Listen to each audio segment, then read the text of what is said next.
আসসালামু আলাইকুম।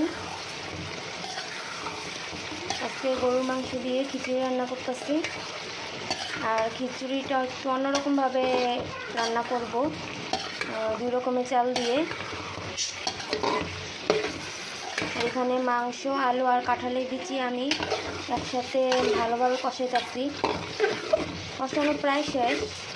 আর খিচুড়ি রান্না করতে কী কী মশলা লাগে আপনারা তো জানেনই। মাংস প্রায় মনে করেন আমি আধা ঘন্টা এখানে সিদ্ধ করছি। এখন এখানে চাল দিব। এটা হলো নর্মালি যে ভাতের চালটা আছে ওই চাল।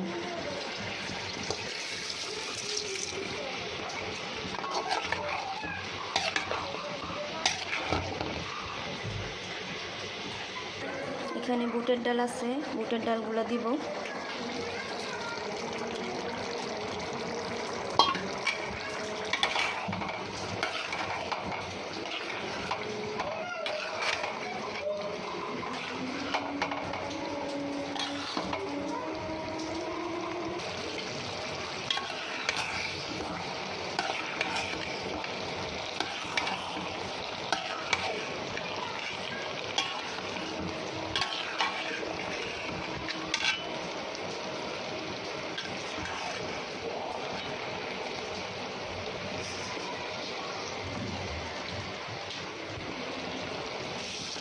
পোলাও চাল দিয়ে দিলাম কাঁচামরিচ সঙ্গে।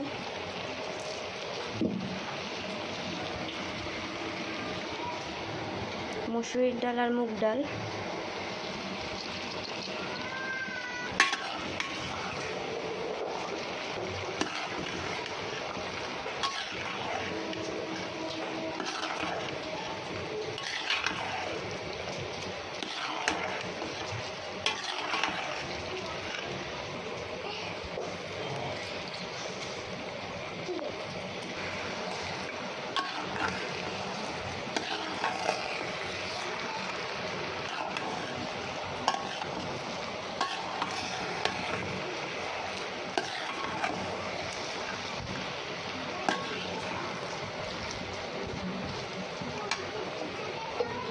এখন পরিমাণ মতো পানি দিয়ে দিব।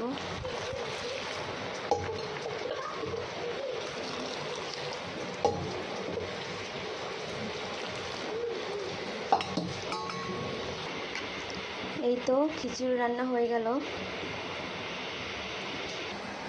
এই তো দেখেন কেমন হয়েছে। এভাবে রান্না করে দেখবেন। 3 পদের ডাল, 2 পদের চাল দিছি এখানে। আর কিভাবে খিচুড়ি রান্না করতে হয় সবাই জানেন।